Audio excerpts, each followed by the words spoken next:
কেউ যখন কাউকে কষ্ট দিয়ে কান্না করায় তখন ফেরেশতাকে আল্লাহ জিজ্ঞেস করে, ও ফেরেশতা, আমার বান্দাকে কাঁদালো কে? আমার বান্দার চোখে পানি আনলো কে? ফেরেশতা বলে, আল্লাহ অমুক অমুক অমুক অমুক এইভাবে তাকে কষ্ট দিয়েছে।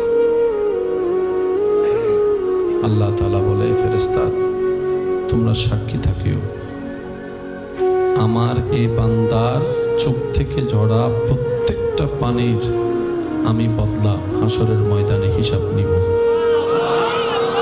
যারা আমার বান্দাকে কাঁদিয়েছে প্রত্যেকটা ফোঁটা চোখের পানির বদলা হিসাব আমি আল্লাহ নিব। কারণ বান্দাটা আমার ভালোবাসার সৃষ্টি, প্রেমের সৃষ্টি, মহাব্বতের সৃষ্টি। সুবহানাল্লাহ। আমি আল্লাহ সমস্ত সৃষ্টিকে আদেশ দিয়ে বানিয়েছি, আশরাফুল মখলুকাতকে মহাব্বত দিয়ে বানিয়েছি। কোনো বান্দাকে কষ্ট দেওয়া আল্লাহ পছন্দ করে না, আল্লাহ পছন্দ করে না।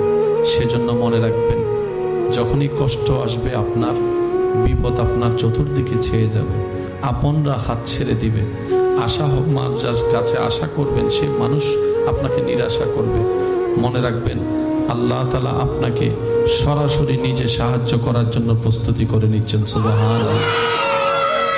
তুফান যখন হয়, ওই ধান গাছের উপর যখন তুফান বয়ে যায়, সেগুলাই ঝরে যায় যা অনুপযুক্ত, যেগুলো উপযুক্ত সেগুলো টিকে যায়।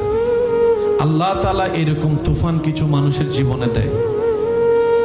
বিপদ না আসলে বন্ধুকে দুশমনকে চিনা তো যেত না, অভাব না আসলে আপনকে পরকে চিনা তো যেত না। ওই